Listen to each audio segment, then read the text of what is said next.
Everybody, welcome to Drive Thru Review 495. Today we're going to talk about 13 Days, the Cuban Missile Crisis. This is a game from Jolly Roger Games.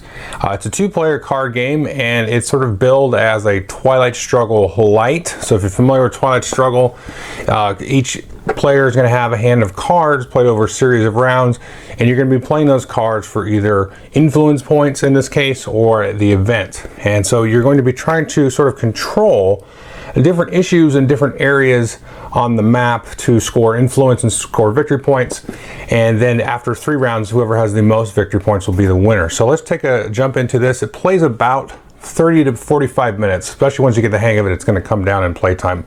But let's jump into how the game actually works, and I'll tell you what I think of it. Okay, here you can see everything that you get in the box, and before I get too far into it, I'll take a look at the rule book. Now the rule book is actually very small, but it also has a nice extended example of play of a couple of different rounds, and so it kind of walks through some of the thought process. And it also has a brief history of the Cuban Missile Crisis, which I read and I found actually pretty useful because it goes over some of the cards, but it also has a little bit of a background here because, you know, when I looked at the board, I was like, okay, what does Turkey have to do with the Cuban Missile Crisis? You know, what does Berlin have to do? And it brings in sort of the multi-levels of complexity that the different international leaders were dealing with in terms of the United States and the Soviet Union at the time. So it does add a good background and kind of roots the game a little bit for me in reality, and I felt that that was a nice addition to add to the game, and it just made playing the game that more pleasurable. It made a lot more sense in that way. So what you're going to do is actually be trying to score the most prestige here at the end of the game. So you can see you have this track, and this is going to swing back and forth, and it's similar to Twilight Struggle. I'm going to refer to a lot to Twilight Struggle. They do make mention of this, that it was of course a huge influence. So each round you're possibly going to be scoring these agenda cards. This is going to push prestige back and forth, and then you have a sort of a very small end game scoring to swing the prestige one way or another, and then whoever has the prestige on their side is the winner. If there's a tie and it's in the middle, then whoever controls the personal letter, which the US player starts with, is going to break the tie in that case. Now it is possible to actually straight up lose the game and trigger a global thermonuclear war. Each player has markers on these 3 different tracks to show military, political, and kind of world opinion backgrounds. If you ever get one of your markers up here in this upper section here in DEFCON 1, and it's there at the end of a round, then you will immediately lose. Or if you get all 3 kind of in this DEFCON 2, you can see it's got these nuclear symbols here. If you get all 3 of your markers in there at the end of a round, then you will immediately lose the game. And it is possible for both players to lose the game if they both meet either of those conditions. Now here you can see the game's played over 3 rounds, and then you have the aftermath phase, which is a very quick endgame scoring, which I'll talk about at the end. Now each round, each player is going to get 3 of these agenda cards here, and you can see they're going to choose one of them. Before they choose, they're going to mark which 3 they were dealt. So in this case, I've got the political DEFCON track, the Atlantic military background, and the Cuban military background, which is here and here. So the US player, for example, would mark these 2 here, and then the political DEFCON track, and then the Russian player, Soviet Union player, will take 3 cards, and they're going to have Turkey and political DEFCON and the world opinion DEFCON. And so they're going to have these 2 tracks here, and they're going to have Turkey. And then each side is going to choose one, so maybe the Soviet Union player chooses Turkey, and then the US player chooses the political DEFCON track here. And you'll take and you'll shuffle these back into the agenda deck for the next round. So these are actually what you're trying to score, what you've marked there, but these are where your opponent thinks you probably will try to score. And what you're trying to do is move your markers up this DEFCON tracks, but not too far, like I said, to trigger nuclear war. And you're also trying to put these influence cubes out into each of these different battleground areas, like so.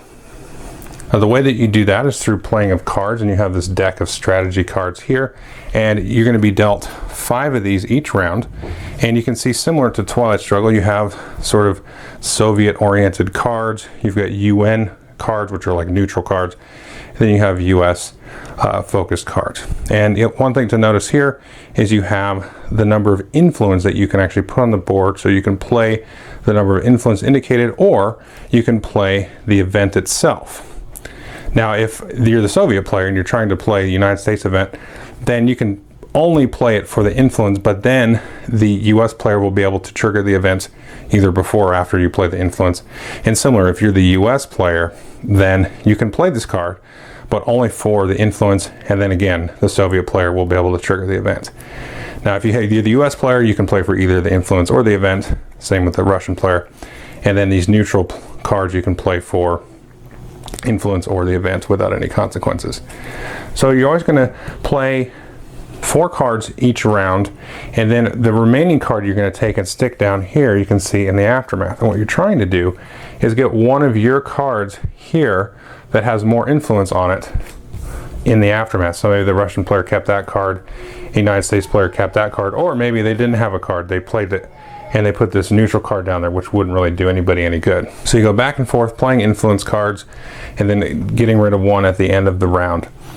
Now, when you put influence out, you can put it out in one spot. So if the US player had played this card, they could put up to 3 influence out in a single zone. So I could put all 3 out here in the United Nations box, or just put 2 there or 1 there. Now, when you put influence into these different zones, you can see they're color coded. So you've got the 3 purple ones here, the 3 orange ones, and then the 3 green ones.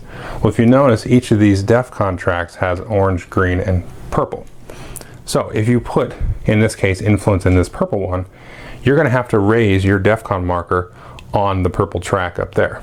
Now you're going to do it basically X minus 1. So in this case we put 3 out, so we'll only move up 2 spots. So your first influence is free, and then each one after that is going to cause you to move up on the track, which you might want to do if you're trying to get a lead in one of the different DEFCON tracks. But again, you're running the risk of causing or triggering a war if you get 3 tokens here or 1 in the top section. Now, of course, you can also play the card for the event, and sometimes that will allow you to put influence out or move the track or do some kind of cool different effect. Now, normally when you trigger an event and it has you put cubes out, you don't move the DEFCON track. But if it has this little icon here, that means it is tied to the DEFCON track, and you will move it kind of as normal, as if you were playing the card for the command or just the straight influence itself. Now, the player that has the personal letter, which the US player starts with, it's double-sided, you can play that along with an event, and that will bump up the influence like +1. So this could do up to 4 influence. Now, when you play the personal letter, you're going to play and discard the card as normal, but then you're going to pass the personal letter back to the other player. And so you will be sort of passing this back and forth. Remember, it is a tiebreaker as well at the end of the game. Now, at the end of the round, you're going to take a look here at the world opinion spots, and each of these has a special effect for the player that controls that area. Now, you can see here whoever controls the United Nations here actually will take the personal letter back from their opponent, or if they have it, they'll obviously just keep it. You can also win the extra aftermath card, which is basically just drawing a card off the top of the deck, taking a look at it. So in this case, if I was a US player, for example, I would take this and maybe I would bluff and throw that down into the aftermath pile. Or I would just discard it, obviously, if I drew a Soviet card, because you want to have your cards in the aftermath, which I'll explain more in a second. And then last thing you can do is you can raise or minus one of your tokens on one of the DEFCON tracks. Now, after you've resolved all 3 of these world opinion places, take a zoom out here, each player is going to reveal the agenda that they were going for, and then you're going to score each of those agendas. Now, typically what you do is you'll get the difference in influence in prestige. So let's say the Soviet player here was in Turkey, and he had 4 influence, and then the US player only had 1. So they would then, as a Soviet player, they would get 4 prestige. So 1, 2, 3, 4. And then in this case of the US player who's actually not going for one of these areas, they're going for the battleground track, they will get the difference in the DEFCON level. So they're going for this one, let's just move that up there. So there's a difference of 3 there. And so they're going to get 3, but sometimes there's a modifier here of +1. And anytime that there is a DEFCON icon on there, anybody that's in this DEFCON 2 is going to move up 1. So even if the other player's in there, they're also going to move up. So that is something to be watched out for. So in this case, the US player was here, they're 3, but it's +1.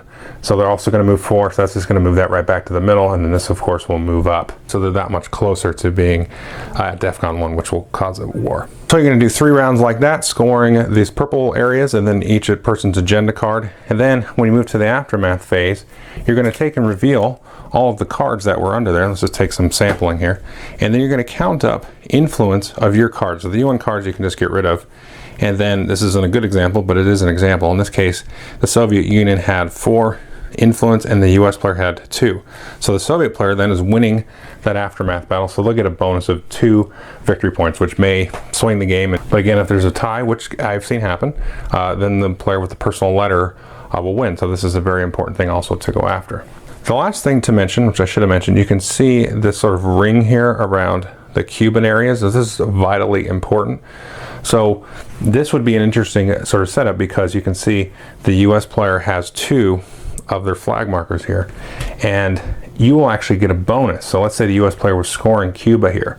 So they will get a bonus for each sort of connected area that they were also dominating, including the area that was their agenda. So you've got to watch out for this area, because you can rack up a nice amount of prestige here by doubling down. Or you can kind of bluff and sort of send some guys there and then immediately jump over to, you know, this DEFCON track and get a bunch of points there, because you made your opponent sort of force and put a lot of guys out. Now the other thing you can do as you play along with the game, you're going to get more and more cubes out here.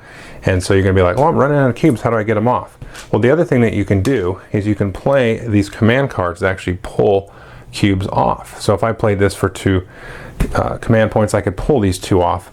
And what that's actually going to do is actually decrease your DEFCON level. So sometimes you might not just be running out of cubes, you might be in danger of triggering war. So you're going to kind of pull back and ease off on sort of doubling down on these different issues or these different areas.